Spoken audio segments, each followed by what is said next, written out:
right? Yeah, nah, I got to we do it good. like a work meeting. You'd be like, oh, do you mind we record this episode, this meeting? All right, so yeah, Uh, I put you right there. All right, so yeah, so I've heard that. How you feel? Okay, let's go back to what you said. So, because whoever's watching this don't know what the hell we talking about. just jumping like, what are they talking about? Yeah, so I seen a Republican senator, I think it was a senator, talking about how they're trying to pass that you can no longer purchase junk food and sugary products using EBT. Honestly, I think it's a band-aid for a gunshot wound Okay. because I get the initiatives to try to keep people more healthy, but unfortunately, when it comes to that, what about the food deserts? How come this is the only food that's available in these areas? So That I think if we had a solution whereas we're gonna get rid of the junk food and now we have more whole foods in the area, that's more of a solution to saying that you can't eat. Well, we're not gonna allow you to buy certain foods on our dime because we feel like it's not healthy. Yeah, and that the Band-Aid and not fixing the problem is what started me wanting to record with you in the first place, because I see this with a lot of things. It's like they'll say this and people will cheer it on, like, yeah, like them poors don't need to be eating good, buying junk food and stuff like that. But it's like you looking at the wrong thing. Instead of focusing on why they purchasing these things, focus on why is that the only option? Why is there 7 fast food joints for every market? And never mind the market. When I put the video in this, I could show you a picture of the produce in my neighborhood, literally, that someone sent me because they were showing why you can't buy nothing from over here. So it's like, if you're not gonna fix that problem, don't try to police what people can buy. Yeah. If like I said, man, like I said, it's a band-aid to a gunshot wound. It's so much bad options in these neighborhoods. You're not going to get the right options to fix the problems when it comes to hypertension, when it comes to high blood pressure, when it comes to diabetes. Those problems are not going to be solved because you now saying what foods could be purchased on food stamps. It don't make sense. Not at all. Like, as someone who lives in the city, it's a luxury, a luxury that I have a car and I have to drive to Jersey to go food shopping, all the way to Walmart, which is almost about 20 miles away from me. But not a lot of people don't have that option. Yeah, they have to shop at the Dan's over here and buy whatever crap produce they can get their hands on, and it's overpriced. Like, don't even get me started into that. It's bad and it's overpriced. And it's hyper what's the word? I guess hyper toxic because all the chemicals that's on the food. Like if Yeah. you buy an apple from a supermarket anywhere, I mean, you can buy apple from Whole Foods. It's way different than the apple that you buy from, say, you go upstate to the Amish that's selling apples on the side of the road.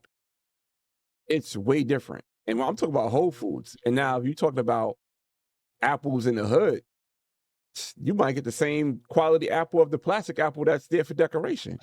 Yeah, you liable to. And where's the Yeah. discussion about food deserts? Because you don't see that.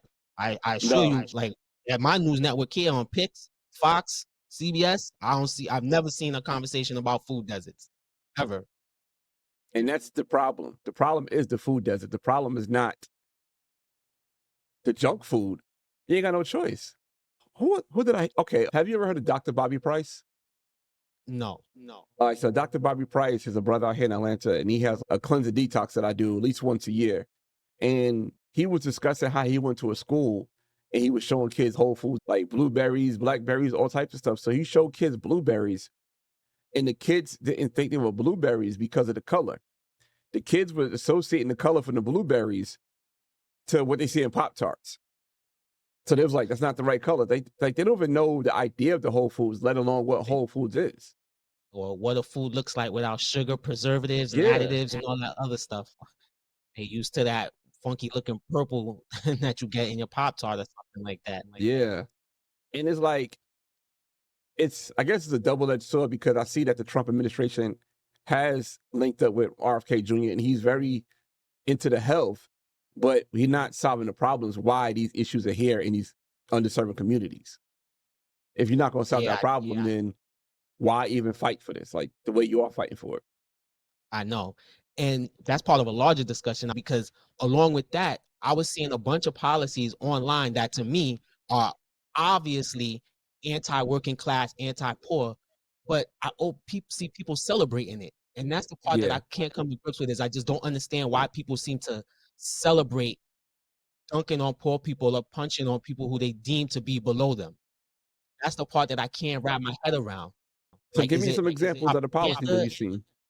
Am I missing something? It's like, for instance, I was seeing a lot of starting in 2026, Trump was gonna put a 2-year limit on Section 8 housing. After that, you have to go. I seen another EBT policy. They were saying that I don't know if it's with or without kids, but adults had to work 35 hours a week in order to get food stamps anymore. And all you see is people celebrating it, like, yeah, I'm struggling and I can't do this or that, or good. I see people in the hood with a nice car and they don't need that, and just on and on and on. So, like I said, pretty much any policy you see that's anything that's taking money or funds from a poor person or a poor community in is cheered on. So you pick your policy, and that's an example. I think the problem with that is the reason why it's cheered on is because of the scammers who take advantage of it is being, I guess, spoken about more than the people who need it. So I guess I have to be real careful saying this how I'm about to word it, but there is a group of people that is in New York, right? And they have the ultimate scam when it comes to welfare that goes over a lot of people's heads. So what they do is they marry their wife, right? But their marriage is not seen as a legal marriage in New York or United States, right? They marry their wife. They own the building where the wife stays at, have all these kids. So now the wife is getting Section 8, the wife is getting food stamps, and the Section 8 that the wife is receiving is going to the husband because that's his building. You see, so it was like the government is taking care of my family. The government is paying for one of my buildings, and now I have another building with another person in Section 8 in it. And it's like, it get to be a snowball effect of how this person is creating this crazy wealth because his marriage is not seen as a marriage in the United States. And that's going all over I've never New York seen that, City. right? That Huh? scam. But I said I've never seen it. But I know people obviously do cheat the system. But I promise you, if you post that story of this person who obviously has some level of wealth, because you're doing scams involving buildings to get your welfare, that's something different. But if you post that person and them doing it with buildings, it would get a lot less backlash than if you post a single mother with 6 children and she shows you a fridge full of food that she bought because she gets, Yeah. say, $2,800 in food stamps. The amount of rage you would get from posting her as opposed to him would be quite different. Oh, And yeah. that's my point, which is it shouldn't be. If you think one is bad, then they're both bad. And if you're going to choose levels, for me, and this is just an opinion thing, choose levels. I'm always gonna be more for the poor person that's scamming to get by than the wealthy person that's doing it just so they can get an extra car or extra boat. Mm-hmm. And that's the part where I don't understand the disconnect. But I see what you're saying about that's what people see, because I know the welfare queen name they used or whatever, like you see that Yeah. and it enrages you, and that gets pushed. Yeah.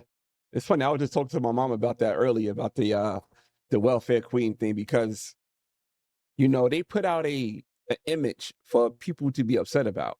And once you're upset about that image, then you're like, all right, that image is now ingrained in my head that this person is problematic and this person is holding me back. For example, I know it's off topic, but on topic, because this conversation came with my mom earlier about DEI. And she asked me how I feel about DEI. And I said, I'm for what DEI represents. I just hate the fact that we're the face of it. So whenever there's an attack on DEI, who's getting the hardest strike? Black people, because we decided to be the face of it.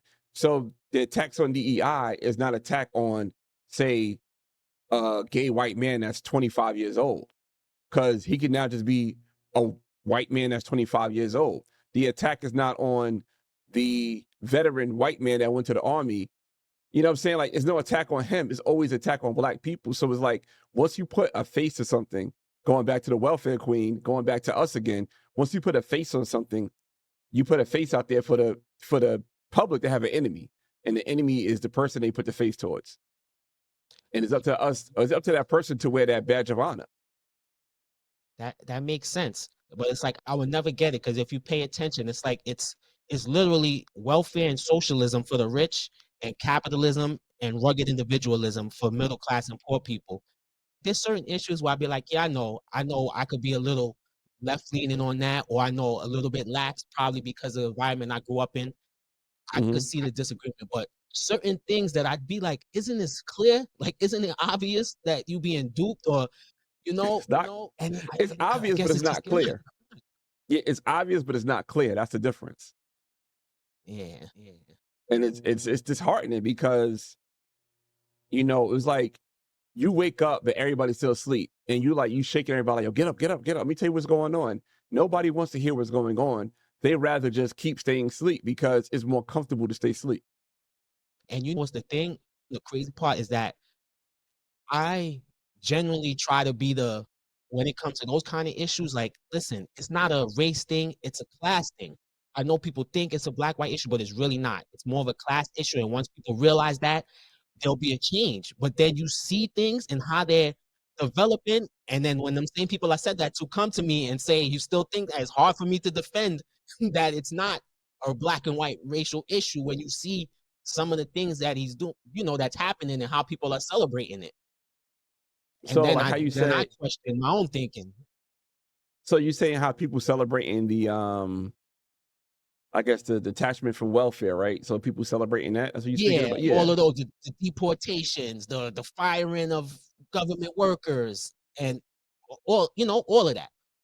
Yeah. Like generally in society, you never want to see anybody lose their job. Even when we talk in sports, something that don't matter. These coaches are millionaires, but whenever they lead a topic on First Take ESPN, they say, you know, it's unfortunate Jeff Van Gundy got fired. You never want to see anybody lose their job, but he stunk. Whatever. But with this, you see people getting fired, and it's just like, good. USAID was a scam. That government agency, that's a scam. All them workers fired, probation. Some people just got their government jobs fired, and it's like, good, that's a scam. I'm just like, It's weird because you see, I guess, the Department of Government Efficiency, which is Elon Musk and whoever else he got running under him, is running the Department of Government Efficiency like a business. And it's like they cutting the fat. And they are finding some things of some reports I've seen that's pretty interesting of, I think it's, say, for example, Social Security. I've heard they found millions of dollars going out to Social Security of people that are 200 years old. So you have generations of people receiving Social Security from a person who died 120 years ago, 130 years ago. It's like they have to at least find that out, right? Like they have to trim the fat on that. Because if our Social Security is not going to be there when we get older, and you paying somebody out because you find thousands of people that's in their 200 still getting paid out and the family is still receiving this money, that's not fair to us. So I see how some jobs are being cut, but I also see like that needs to be done as well. so here's where I stand with that. If that was the case, I would 100% agree with you because waste is a thing. Like we know that in the government, waste is Yeah. a thing, but they're using misinformation and propaganda to pitch that. Again, I'm gonna send it to you after because somebody debunked that little BS chart that Elon put out and explained about how the Social Security, there's people who were born before it came into effect that when the information gets input, it automatically defaults to some crazy age in the hundred and somethings because of when they were born. If I Mm. show you the video, that would explain it better than I can. But my point is like I know not everyone can see it. I seen the playbook coming from a mile away because I've been heard that they was trying to attack Social Security. They was trying to attack the child tax credit on income tax, reduce the corporate tax from 21% to 15. So I've seen this. So I know that tweet was just a way for them to say Social Security is a scam, so they could ultimately try to completely gut it. Right. That's why on that end, to me, it's BS. But what you're saying, I could agree with. Like if there's legitimate fraud and they want to root it out and get some of the money back that's being wastefully spended, I could understand that. But me personally, I don't believe that not one iota, not one. Not from Elon, not from Orange Man. And it wouldn't have mattered if Kamala won, because I don't believe them either. That's the thing. I really don't believe hardly any politician. And I'm in the same position. Yeah, I'm in the same position. I can't take none of them serious. It really disheartened me when people is fighting over a politician's stance over another one. It's like they both snakes. It's like you got like you a child and you got one parent that's on drugs, the other one that's beating you, and you trying to figure out which one to go stay with. Yeah, like you better just go to the system. Around the election run, when we was doing the podcast topics about the election, and I was saying don't vote for Kamala Harris, but don't vote for her just because she's a black woman and some purpose. Oh man, you should see how black folk was looking at me. Even my mom and sisters, when they were like, they're voting for Kamala, and I was like, what is she doing for us? What's going to fundamentally change in your life if she becomes president over Trump? And they were damn near screaming at me, but I was just like, you guys don't get it. You're propagandizing. I get it, but like, yeah, nothing is going to change. I'm telling you. And honestly, if it was Harris instead of Trump, nothing would have changed your day-to-day life that's going on right now, I think. I mean, it depends on your job, right? Like, say if you was a government worker, that is going to change. I do think Trump is doing things for people that are buddy-buddy with him. So, like, for example, the new thing they want is they want people to start coming back into the office. So he's trying to, like, push mandates to stop work from home. And it's like, me, I work from home. I was a victim of that just moved. Our video person moved to Cali because his job was remote, and now they're talking about clipping it. Yeah. And it's like, luckily for me, my job demands for me to be home because of the type of work I do, and I need to be at a stationary place. But like, for instance, my wife, she's remote. She got the job as remote. And it's like now they are pulling back on people who got the job as remote and saying, now you got to come into the office. And it's like, is it even worth it for me to work this job going to the office because of the amount of money I have to spend going into the office? I know this girl, she worked from home, and it's like, oh, we need you to come into the office. We give you a salary bump. But then now she got to go into the office, and they're going to take a company car. So she's like, now I got to pay for a car note, got to pay for car insurance, got to pay for gas, got to pay for all the stuff. Where's my raise? If anything, I might be losing money if I take this position. Yeah. And when you say like that, so for those people, right, I could understand if you tell me I would have voted for Kamala Harris or this person because of this reason. This policy that's gonna be enacted or doesn't affects me. Cool. That's an educated person, at least a bare minimum, know what you're talking about. Like, and I feel no one, even if I don't agree with it and you say I want to vote for Trump because he's going to do X, Y, Z and it's BS, I could see how someone could think that. But when you just say, well, I'm going to vote for her because she's a black woman, or why are you going to vote for Trump? He's going to make America great again. And he says whatever he wants. And then it's just like, oh man, that's where you lose me. Yeah. Yeah, I agree. There's a term I heard called getting your politics with French fries. It's like fast food. It's like, all right, you got your Big Mac, now you got your French fries, you got your 10 nuggets for $1, which is the most trash I've ever heard in my life. We got 10 nuggets for $1, and it's like, all right, now like I know. Huh? That tastes like rubber? Yes, rubber and barbecue sauce. And now I know, like, all right, I could just eat my food. And it's the same way that people get their politics. There's no real discourse. There's no real information. There's no real thought behind it. It's just, like you said, oh, she's a black woman. I mean, honestly, that even been debunked, that she's a black woman. Yeah. So when I was saying that, one of these days, creator to creator, maybe we should just exchange our worst messages. Oh, man. That'd be fun.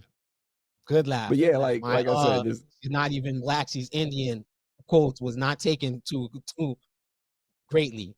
Nah. Even though in the video, I think I clearly showed her saying when she was elected as the first Indian American and her in it. Who cares though? Who cares about facts and all that? Oh man, it's so much to unpack on Kamala, man. It's crazy that we mentioned Kamala. My new episode this week is about Kamala Harris. And I waited purposely for everything to die down to have the conversation so people could have more of a, I guess, unemotional approach to the video. You think it's gonna be more nuanced now? Yeah, I think so. Think so? I would hope, because I'm a little disappointed even seeing, I'm seeing a lot of shaming, even though I told you how clearly I think what Trump wanted to do was obvious. I don't blame people who are affected by him doing. I see a lot of the farm's going away. You voted for this, or your brother got deported. You voted for. Like, come on, man. Like, what are we doing? Don't shame people. Like that doesn't work either. You think you're gonna convince them to come over to your side? I don't think that's gonna help. Not only that's not going to help, then you shaming people like you don't have the same president. Like, since I voted for Kamala, she's my no. It don't work like that. We have the same president. It's like you're right. Can't make it make sense, man.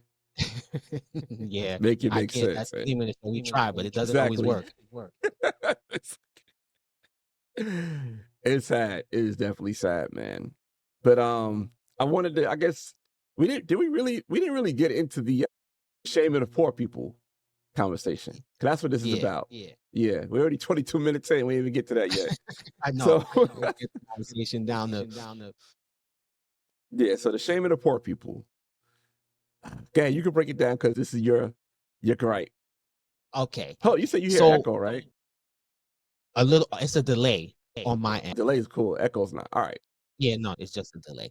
Like I was saying, I know this is a propensity people have to punch down and basically dunk on poor people.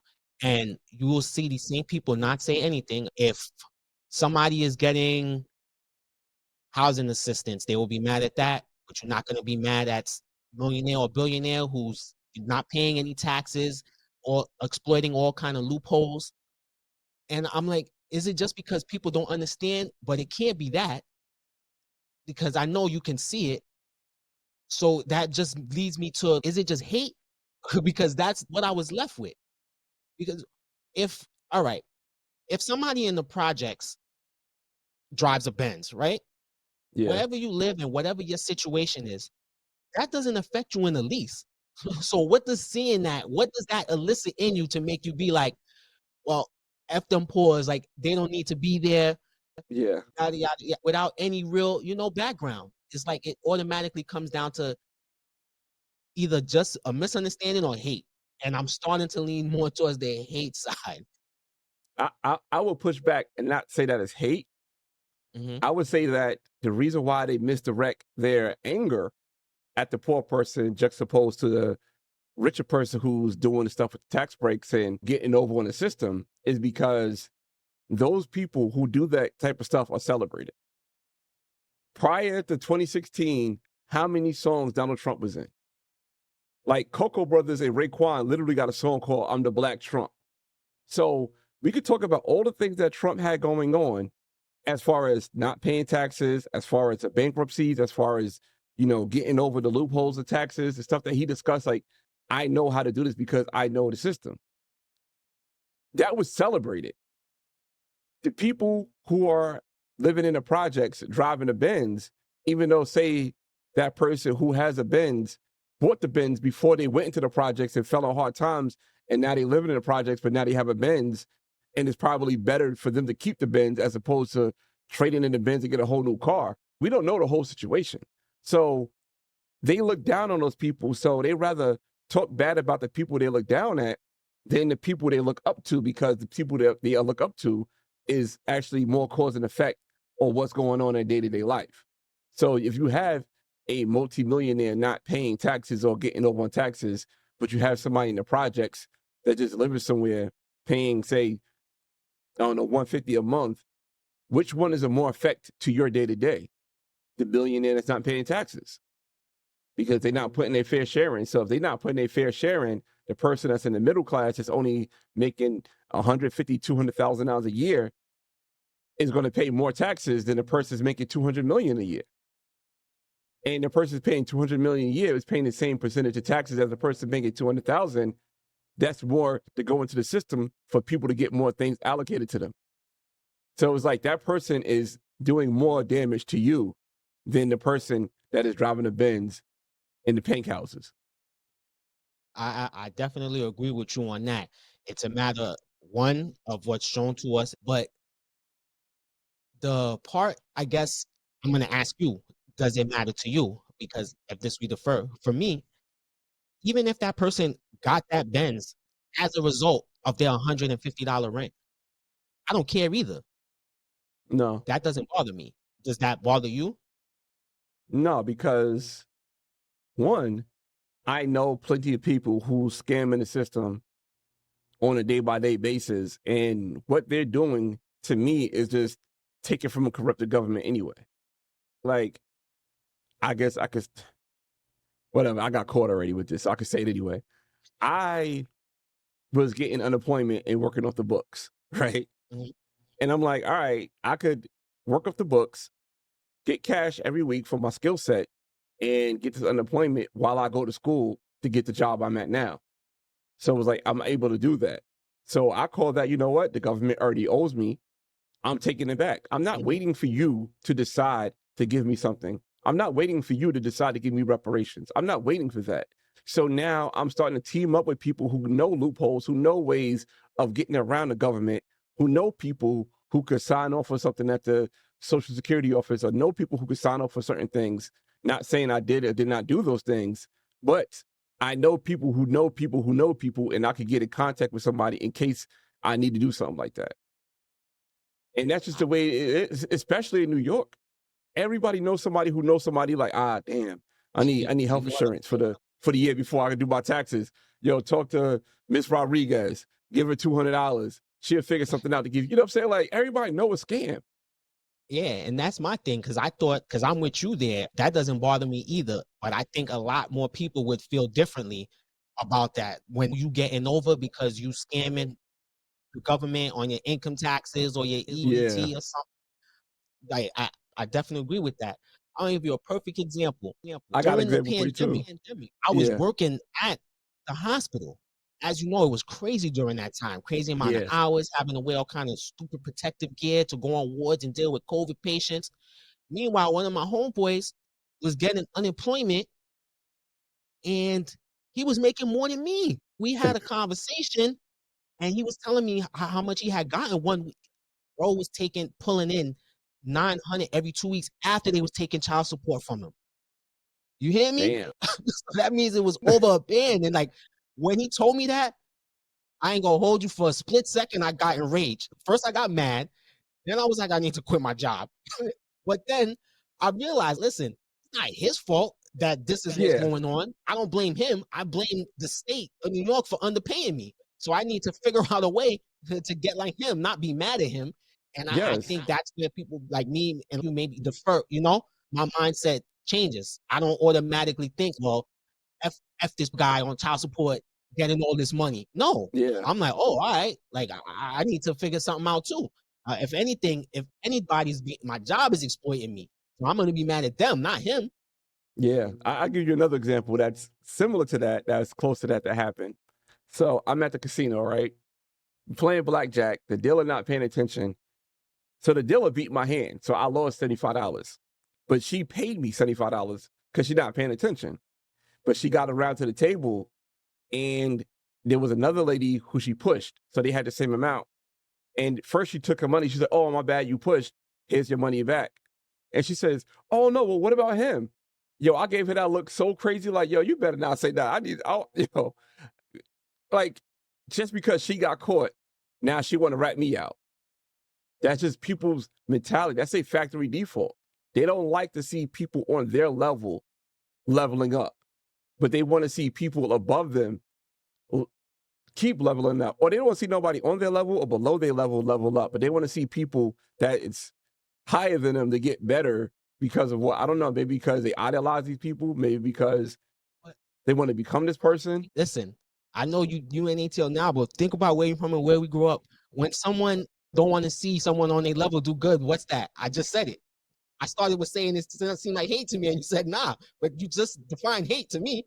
At least on this side, that's what that is. It is. It is. Yeah, right back.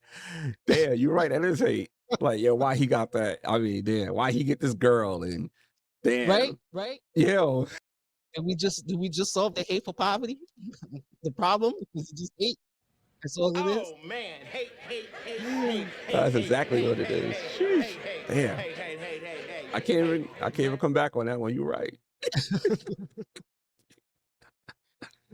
I don't know Yeah, that lady's a if it's the hater though. proper definition of the term, but I heard somewhere someone said whataboutism. And before we had this discussion, I just thought about that. I was like, I don't know if that term goes, but that's what it reminds me of. People is like, well, what about me? Like he has that, well, what about me? Why do you have this and why do you have that? The funniest part is the people who are saying the most probably would not last 30 seconds in the projects. Understand me. The No, first time they see human feces in the stairway, they will be ready to pack their shit and move. Okay? So that's the crazy thing. You're fighting for some shit you probably don't even want because you think it's gonna provide you with an opportunity that it doesn't. Because if you on the internet dunking on poor people, I promise you, you have no idea what income creep is. And when you get into the projects, you're gonna be in the same cycle as Tyrone. Trust me, wait, you said income creepers? income creep. Okay, I think you said income creepers, like somebody's creeping No, on your income. I'm no, like, no, no, no, no. No. It's a term called income creep. I figured it out when I tried to figure out why when I was making 20,000, I felt just as broke when I started making 70. mm, I gotta get a. I'm not gonna say that I went through that. I felt a lot better when I made more money, but how come you felt that way? Like, what is that? So it's not that I felt worse. I didn't feel financially better off. And I didn't understand it. I was like, all right, I'm making way more money than I was making a few years ago, but I'm still living paycheck to paycheck. And at the time, I didn't understand why. I didn't know that what income creep meant. I didn't realize that slowly as I was making more money that my lifestyle was going up. I didn't Yeah, realize that I went from buying, let's say, one pair of Jordans when I got paid for to two pairs and a sweater with it. I didn't yeah, realize yeah. I got more subscriptions. You know, I didn't realize that I was doing little things because I was making more money that was slowly chipping away at whatever gains that I was making, and it was putting me Got right back in the same bucket. And when you broke, you don't default to, well, look at this nice ish I got. I'm just thinking like, yo, why am I still broke? I don't understand. yeah, The thing that literally made me figure it out, I've never told a story on a podcast before, but that broke the cycle is I have a friend that works two jobs, a cousin who's a nurse, and at the time I was working at the hospital. She called me to borrow $100, and then I had to borrow from somebody else to give it to her. Then my friend who had two jobs asked me to borrow something. So I think I gave him the 100 I gave to. Either way, it was a circle of $100 between three people who had four jobs and worked over 40 hours among them. And I was like, y'all don't understand how crazy this is. After everyone got yeah, their bread back, I was like, do you understand? Like, I got 100 from her. You asked me to borrow it. I lent you her 100. And I was like, this is crazy. We made way too much money for this to make any type of sense. And that's when I was like, there's a problem. I got to really sit down and figure it out. And that's when I yeah. sat down and I opened up a bank statement and I realized that I was leaking money like a running faucet. That's Uber crazy. here, Uber Eats, subscriptions, and all kind of crazy stuff. Yeah, yo, that's crazy because I went through that, didn't know there was a term for it, and it's like, you know, I got had one job, then I had that same job, moved to Atlanta with it when Atlanta cost of living wasn't as bad as it is now, and I'm like, all right, I should be doing good. I'm making good money now, and I'm in Atlanta, and I still wasn't able to save like I thought I would be, and I'm like, damn, what's going on? Then I get my job I have now, and I literally double my salary, but then, like you said, oh, let me get a big apartment. Let me get this. Let me get that. Let me go out. Let me do all these different things. And how money was easily, it came to me a lot in a lot larger sums. But then I'm still in the same position. And it wasn't for me getting married. I think I'll still be in that position because then my wife and I had discussions like, yo, we can't live like this no more. We got to put money to the side just for bills and money for this and money for that. And everything will be allocated for different things. And not to mention, you know, we don't have to fall to the pressures of what everybody telling us what we need to do with our money and how we should be. People are like, oh, y'all got married, y'all should have a kid together. We both like, we have a kid each. We don't need no more children. But everybody want us to have more children because that's what they want us to do. And we feel like the pressure, we don't have to fall into it. Then Societal they were pressure. like, yeah, oh, why don't y'all get a bigger house? We don't need a bigger house. There's only 3 of us here. Why do we need a bigger house? My son moved back to New York. Then I paid off my car. The car that I paid off that I had, I gave to my son. And now my wife and I share a car. Oh, y'all got one car? We both work from home. So if somebody need to go somewhere, they could go. Another person don't need to go, or we go together. Like we never been in a space where we both need a car. And matter of fact, it was one time. And I just take an Uber. Like the amount of money I can spend on an Uber, why would I have a car note with more car insurance? Why would I do that? Just for the simple fact. Yeah. And it's like, we are now comfortable enough to not spend money the way people want us to spend money. Then now we could do, the trips. Now we could do the upgrades. Now we could get the new floors. Now we get the appliances. Now we could do the different things that we need to do because we now allocated the money the right way as opposed to keep leveling up because more money is coming in. Yeah, absolutely. I feel like in today's America, a 2-income household is damn near essential. And that's for one thing, But then, like I said, I had to realize, like, when I went from 20, 30K, whatever, to 60, 70, I still felt poor, but it's like, no, I wasn't still poor. I was making poor decisions because then I start hearing from and talking to actual poor people where it's like, listen, if I find an extra $10 in my pocket, that's going to make my week. I'm like, oh shit, here I am complaining like I'm broke because I just spent $400 until I get paid on Thursday. But this is somebody who's stretching $10, for like 2 weeks and all kind of different situations that I seen that made me realize, like, all right, like there's levels to this ish. Like I can't just say that I'm poor, like it's exclusive only to me. There's people who's worse off and there's people who are better off. So again, like I don't compare myself or blame nobody because of that situation. And if I am gonna pass blame, we've already established who I'm gonna put it on, not the poor person poorer than me. Like, what's that gonna do?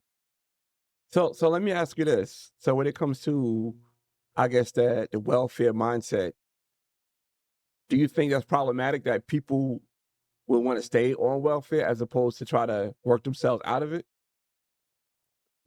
That's a good question because I see that a lot. And when people say, well, this is your situation, why don't you do better or something like that? Mm-hmm. And I say, even then, that I don't, because I realize everybody's circumstances and situations is different. And I have no idea what they went through or what led them to that point to get to where they at. So without knowing somebody's individual circumstances where I could be like, oh, this is where you messed up and this is all on you, I don't feel comfortable saying that because you don't know what happened. Somebody could have been doing what they were supposed to their whole life. They get sick, lose their job, miss 2 checks, then they're homeless. And then, you see them on 125th with no teeth and think this guy's been a bum his whole life, but not knowing he got in a hit and run or something, got hurt, lost his job, and now this is his life through no fault of his own. So I wouldn't pass judgment because I don't know that situation. So I don't do that. I just look at it as some people is motivated and some people is not. But I understand how someone's motivation could be destroyed. Yeah, especially because I've been there. You talk me up on Threads, so I know. Like I've been there. It may be for something a lot smaller. It's not important. It's bullshit. It's social media. But imagine something serious, what it could do to you.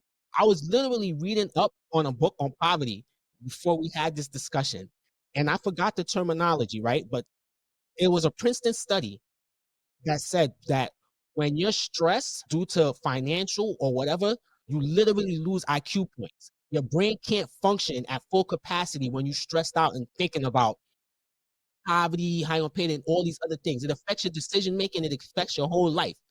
So for someone who's never been there or even understood what could put you in that frame of mind, while I might not expect you to understand it, I would expect you to have compassion and to have some kind of understanding.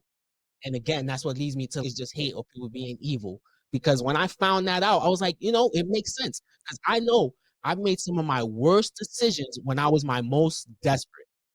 Yeah. But when I asked the question, I was kind of thinking about the generations of people that is in the projects. You know what I'm saying? Like 3 or 4 generations in the projects passing down the apartment buildings to the next generation, and they just staying there. Like, that's what I was talking about. You know what I'm talking. You've seen So it before. I know what you're talking about, but before I answer, Yeah. because even though I didn't exactly answer it, I want to know how you feel about that first. What's your take on it? I think it's a mindset that's passed down. I think it's a mentality that's passed down.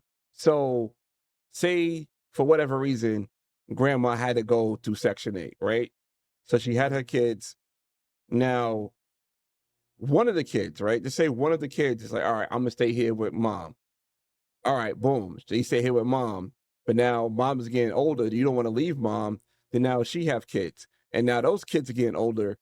And now they kind of like, I'm gonna stay with my mom and grandma just to keep this going. And not to mention it's cheap. Not to mention I can't get a man, because if I get a man, I can't have this no more. Like, that whole thing does play a part in why people make that decision. And I think, like, damn, how much more could you do if you weren't under the thumb of the guidelines of the government? Because it affects what job you get, it affects what kind of healthcare you get, it affects your relationship with your partners. It affects a lot of different things that could help you level up and also create that generational wealth. Or there's a generational mindset to keep the generation mindset to keep going to one of the people who get that generation wealth that's within your family lineage. All right. So I understand where you're coming from, and I do actually agree with you there that is an issue with how that mindset could develop. Unfortunately, the system is kind of meant to keep you poor, because if you make any kind of money whatsoever, they're quick to snatch your benefits or whatever you're getting away from you. So I've always felt like want to keep you poor, to keep you on the government's tip. So I agree with you there. But however, that poverty mindset, while I do think it needs to be broken, I don't think it's good to grow up generation after generation where all we own is this project apartment. You know, like, I do think that's bad, but I don't fault them. They just have the wrong mindset. And I can see how it could be developed. It's unfortunate, but again, that's something that I attribute more so to the system, because I see every day, I see kids and I'd be like, that kid has no shot. And I'm not talking about 18, 19, 20-year-olds. I'm talking about 6, 7, 8, 9. I could just look at their parents, see what's going on in that 5, 10 minutes of space of being around them and being like, this kid has no shot because of how Nah, they're I being disagree with raised that. I and think how their you're giving them parents an are. excuse. You're giving them an out. Like, that's Like the a biggest. 5, 6-year-old, no shot. Yes. Nah, ain't no way. No shot. You're giving them an out. You're giving them an out because I grew up on a block where it was drug infested, crack infested. Like, I grew up with people who their parents was on crazy drugs, and you would think that person would end up being the fuck up, but that person end up not having, like, I'm not saying this person's a doctor, but hey, they might be a truck driver where now that person's not relying on the system. He's relying on the skill set of driving a truck to provide for his wife and kids. So even though his mom or his parents were in a situation where, and you know what I'm saying, like, we little kids, and you know, as a little kid, you don't see it like that, but when you get older, you understand what was going on. You're like, damn, he came up with some fucked up situation, but now he's doing okay for himself. And at 5 or 6 years old, you say you see somebody in a situation like, damn, they don't have no shot. I think everybody have a shot. It's just within yourself to dig deep and within yourself. I mean, even like some people I see that's like migrants, legal or illegal, they come here without even knowing the language. And I know this lady, she barely speaks English, but she also is a multimillionaire in this country. So she came here not knowing the language, was able to build up her own network within her own community where she's a multimillionaire now. Like, people got shots. Like, you can't say they don't have no shot at 6. That's crazy. All right. Even at 18. So let me say this to that. Everyone has a shot. I could win NBA MVP. There's a 0.00001% chance, but that's a shot. But is it a legitimate shot? What you're doing, and I'm not blaming you. I see a lot of people do it. I call it the LeBron James theory. LeBron James made it out the hood. So why can't you? Like, yeah, of course, there's outliers to every rule, but if I could predict your future wages by your zip code, then that means that system is designed to know somebody doesn't have a shot. So when I say that, yes, I know that I could bet you with certainty, if we put up 100 racks on 10 kids between the ages of 1 to 14, just by observing their parents, I can tell you how they're going to end up. And I think I would be right more often than not. And in that kind of system, that's just people making it out like, yeah, of course, people can make it out. People have a chance. But if your situation is way less than ideal, your chances of making it are way lower. And this is not an opinion, it's a proven fact. There's statistical data to back it up. So one person making it out, like, that's cool. But that one person may have been in the hood, but they might have had 2 parents. Both parents might have been working. They still in the hood, but that situation is very different from the person in the hood with 1 parent who might not be working, or 1 parent who works all the time, but mom works from 3 o'clock in the afternoon to 7 o'clock the next morning. So you're not being monitored what you're doing all day long. Those are 3 people who you would consider similar situations, but can have completely different outcomes in life. And at the end of the day, it all boiled down to their situations.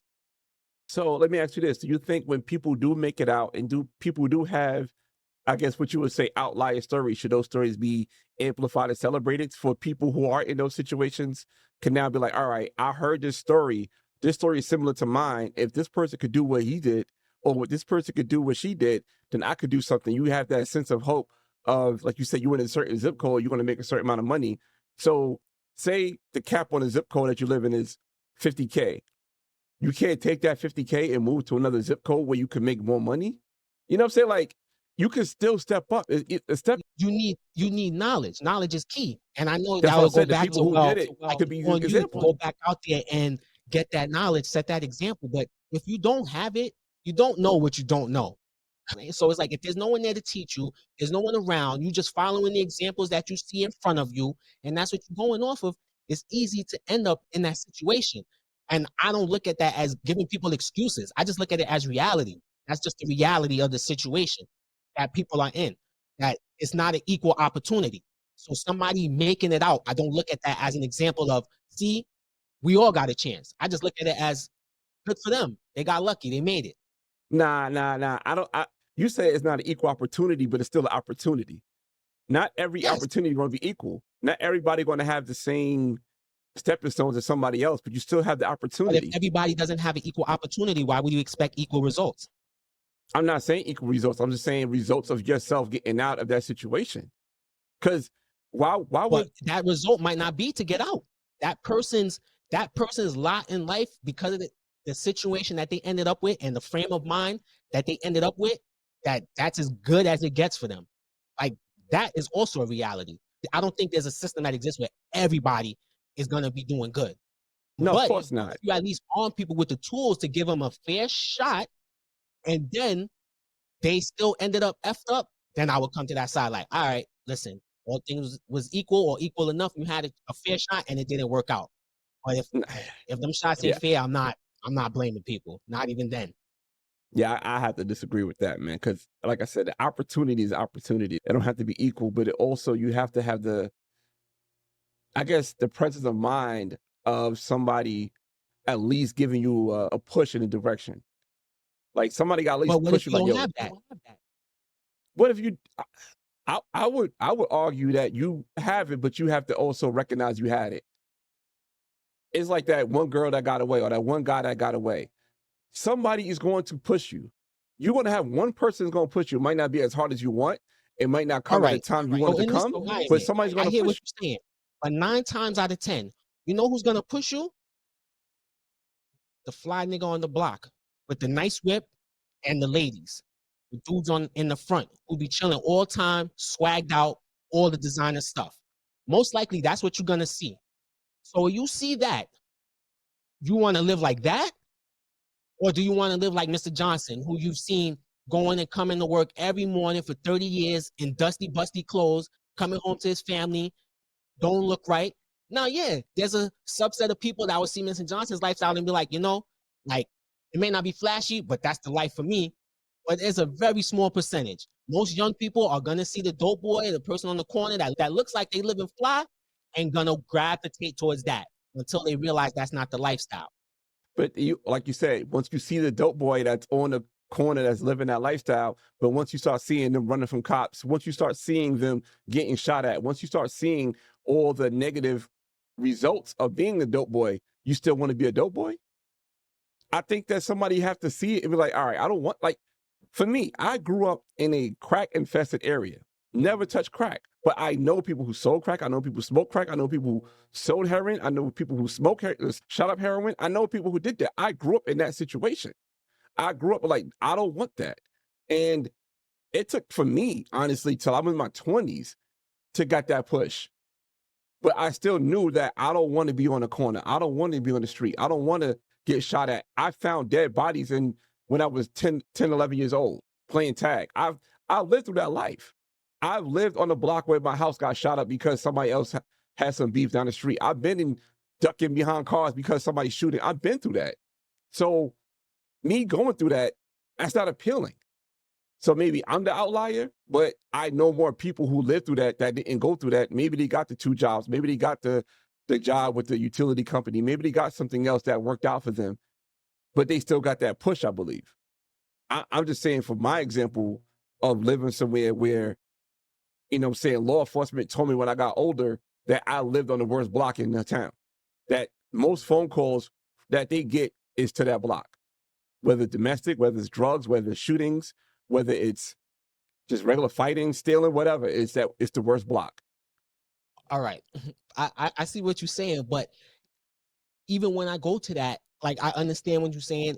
It's almost 2 different examples, because in that same discussion, like, seeing that things is wrong and not doing it so you don't end up in jail. Like, I agree with you. That's a choice. You should realize by a certain point, like, all right, maybe selling drugs or doing this isn't bad. But I feel like that's 2 different discussions from knowing right and wrong, from ending up with a shitty lot in life after that. Because you might realize at 28, 2 arrests, whatever that's not the life. But what prospects do you got at that point? At the best you can do at that point might be to work a construction job, raise a family in the projects, and that's it. I don't look at that as a failure, because that person's circumstance, that might have been the best that they could do. Whereas someone in a different situation who realizes it at 16 or 14 instead, or has parents to push them, or whatever their situation is, that changes their outcome. I could listen, people know where we went to. Like you say, you didn't end up like that. Is we went to Oh, a my bad. I didn't realize I had this good thing on high there. school. It's all good. By definition, we went to a good high school. I don't think it's self-snitching. I don't think Freeport could come after me 30 years, whatever, many years later. But I lived in a horrible district. There's a reason why I went to Freeport with China, not Roosevelt. I could not tell you, Ron, like, because my father felt I didn't stand a chance if I went to Roosevelt. And at that age, I didn't know any better. I was like, oh, it doesn't matter to me. But he was right. One day I went there for something to drop my sisters off, and so many people in the school was just like, oh, what up? What up? Like, saying stuff to me and like, what's up? And I was like, I know so many people in this neighborhood, but when I tell you the school looked like a POS, like, I was like, yeah, like, what is this? This is the slums. I know so many people who was in that school who didn't even graduate high school. It was a joke compared to where we went. And yeah, we did go to like a private school or something like that, but we had an opportunity to even go to a decent school. Is an opportunity that it shouldn't be. That should be something that everybody, that should be the bare minimum. But for our situation, for us, you know, that was a come up for us, as opposed to the Duck Pond gangsters who knows what their home situation was, probably why they ended up like that. Bet you if some of them had 2 parents household and someone telling them that's not what you want to do and all that, might have ended up different. That's why I say I think that stuff matters. So when I see that, when I see welfare queen moms who all do have that mindset, like, oh, you don't need to work, honey, this is how you game the system. Or I do see someone like, oh, this is the life you need to lead. You no father. I say, yeah, I see how this kid is gonna end up. I know, because I know the system knows. They know these things. That's why they put us in these positions. That's why they could predict our future financial prospects and all that. They say a majority of us, a high percentage, end up within the income range of our parents, despite all the you could push through and you can do this and we all can make it, a large majority of us end up within the same salary range as our parents. Why is that? Because it's a mindset that's passed down. My bad. I was kind of paying attention to I started hearing the echo at the end when you was going on your rant. I was like, damn, man. Sorry. Sometimes I go on tangents. It was something on my end, on my little Rode Streamer X. It was picking up you twice, but I fixed it real quick. It's the mindset that's passed down. You know, they say that your parents are your first teachers. So your parents have the mindset of you're not going to do any better. What's going to be the mentality that you have until you break away from that mindset? You're not going to do any better. But that's the thing. It's not even if your parents are telling you you're going to be the best, you're going to be the president. That's just the reality. It doesn't matter whether that's the funny part, like support it or not. The statistics show we are going to end up in the same. When I put up the video, I'm going to show you all these statistics because I've read these things before. That's what made me realize this shit is rigged. You're statistically going to still end up in the same salary range as your parent, whether they were there showing you exactly what they did for work and saying this is what you're going to be when you grow up, or you never saw them because they was a rolling stone. You're still going to end up within the same salary range as them. And to me, that says that's a broken system where that means people have no shot or very little shot. Let me not say no. So you're saying that as is a fact, or you saying that as a formula that's put out there from a study? It's a formula put out there from a study. Okay. Where's the study from? I'm gonna get the information from you. It was some research institute. It was in a book I read about poverty. I'm gonna find the information for you. I have it like written, saved somewhere, but I want to give you the exact book and who exactly said it, not just the statistics. So I'm gonna find it and send it to you. And the reason why I ask is because at times when people have, I guess, studies, these studies are done with an outcome that they want the outcome to be. So for example, we go back to like COVID, you know, the studies were saying certain things about COVID because maybe they wanted to get people vaccinated because they had Pfizer and Johnson & Johnson in their pocket. You know what I'm saying? Like, let's do a study for us to make money. And sometimes when I see studies, I know that the studies are predetermined to have a certain outcome just so they can make money off of it. Or they have a predetermined certain outcome because they want that the belief to be the belief that they want people to believe in. Let me say this to you, because I do agree, even though numbers don't lie, you can manipulate them to support whatever argument you want them to support. Yeah. So just because I seen that study in that book does not unequivocally mean that that's true. That's what I choose to believe. But what made me take that as I do believe it is after I got that number, I asked a bunch of people around me, you know, because people don't like to talk about money, which is stupid. That's another conversation people don't like to have, but an idea of what their parents did. And I know what they do now for work. And every single person that I know in my life is making around the same thing their parents made, more or less, within 10 to 20 grand. And that's not a large study. It's not like I could interview 1,000 people, but it was about 16 and it was all the same. So that led me to, well, that study plus my own less scholarly study, we want to say, just asking random people that I know. But those two facts led me to believe like, oh, there's some truth to this. So let me ask you this. So the people that you ask is people that you know that's all in the same area. When they all fall into the right statistic that you wanted to the outcome to be. So like, this wasn't a New York study. This is people. So it's not like obviously it's only people in New York, but it's people that I grew up with in Queens, Long Island, people that moved out of New York too. So like, I know a couple of people I can say this for that I know their parents and I know their situation where they making a lot more, a substantial amount more money, and also making decisions where they have partners that helping them. So not only they making, say, $75,000 more, $100,000 more than their parents, now they also have a partner that's making close or to what they're making with a double income as opposed to their parents being in a single situation. I know a couple of people like that.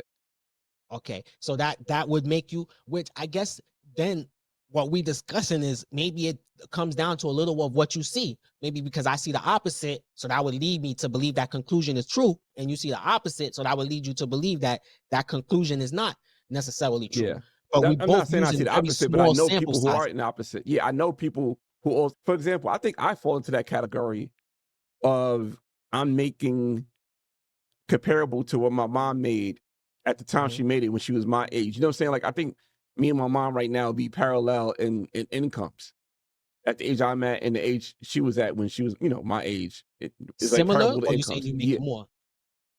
I guess with inflation and everything like that, it'll still be similar. The same, similar. Yeah, Okay. I will fall into that category. Me too. Yeah.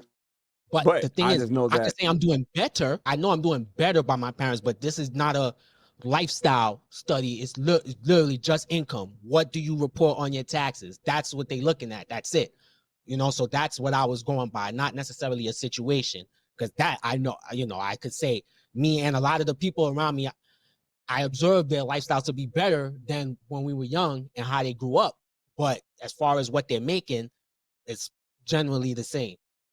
but also how many other incomes did the parents have compared to the people that you ask? So do you have only one income? Well, that's what I was going by, because not necessarily your household, but just this individual person. Because I can't say for the study, I don't remember if they did it as a household, I would assume, but I'm going by individual, because your parents is individual to you, and you get into relationships. Listen, that's not an even environment that I could even explain. I know very few people that were married in couples growing up anyway. And even now, grown, not many of my friends is in long-term relationships. So I'm asking people individually, like, what did your parents make? What are you making? Yeah. So Relationships is like taboo in my circle. That's another, you say you deal with broken traditions. That's a broken tradition you need to have a conversation about. I could put like 9 people on your stream for you to figure out why they broken men that don't want to commit, but whatever. I don't want to oh my veer God, myself. man. It's a cheat code. I don't understand why you don't want the cheat code. Listen, 2 income is a must. I mean, I know the answer. I could tell you. I mean, uneducated gets not to change the subject. Is that Yeah, go ahead. the fun of being a fuckboy outweighs the No, it don't. the That's the crazy sanity part. It of don't. having a 2-family household? Because this happens every 7 months when I go out with my friends and have a blast. It'd be fun for them that time, but when it's over and I come home, I'd be like, thank God, because I couldn't live like that. The next day, not having a dirty crib or somebody could actually make me something to eat and all the other little things that you don't think matter. Nah, when I get old, it matters. They don't care about them. Man, that we call it the 5 H's in Atlanta. And I'm pretty sure it's similar to New York. So the 5 H's is the hoes, the heartbreak, the hot wings, the hookah, and the Hennessy. That's all is out there Hookah's for you. big. Oh man, my neighborhood love hookah. Oh my God.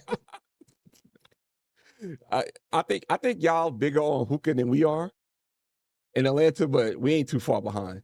Yeah, y'all got us on the strip clubs, I think, right? Yeah, we do. I mean, that don't Okay. mean they got we have quantity but not quality. So Yeah, never been my thing. me neither. I can't do it. Like I've been there just to have jokes and fun and laugh, but like to take it serious, no. Like the last time I went to Blue Flame, and I was just more intrigued of finally get to touch a BBL, and like, all right, here's $5. I get to see what this is about without committing to What's you. up? What the hype Yeah, about? Yeah, like, all right, now I know you feel like you got on shoulder pads like a quarterback, like you got on, say pads like you about to go play the NFL. And I'm like, that's what you feel like. All right, I get it. But now I got my $10. I give you $10. I got my results. And now I can go on my life without wanting to be with a woman with a BBL. Well, not to say that I'm a BBL connoisseur or anything like that, but there are levels. Well, I guess I start at the bottom level. Yeah, yeah. There's it. There's the rock hards. There's the soft ones. And there's the muscle kind. There's a misshapen kind. Yeah, there's levels. It usually Right, so depends where you got it done and what you spent. All right, so I need to go do some more extensive research. That's what you tell me. A little me. more research, a little more investigative research. I'm pretty sure All you right. can even write that up on your taxes. Damn. Okay, I might could do that, especially with Right? Trump in office. All right. Like it's the time for scamming. It's a time for loopholes. We're not gonna call it scamming. My scamming days is over. It's time for loopholes. Yeah, there you go. That's the the way to put it now in all the age. You're right. That sounds a lot cleaner. I watch enough American Greed to know that's how we should put the terminology. Yep. But to bring it back full circle, though, even something as small, like you said, as a couple thing, like as something to be broken, to change your mentality to family household and all that, yeah, that would make a difference.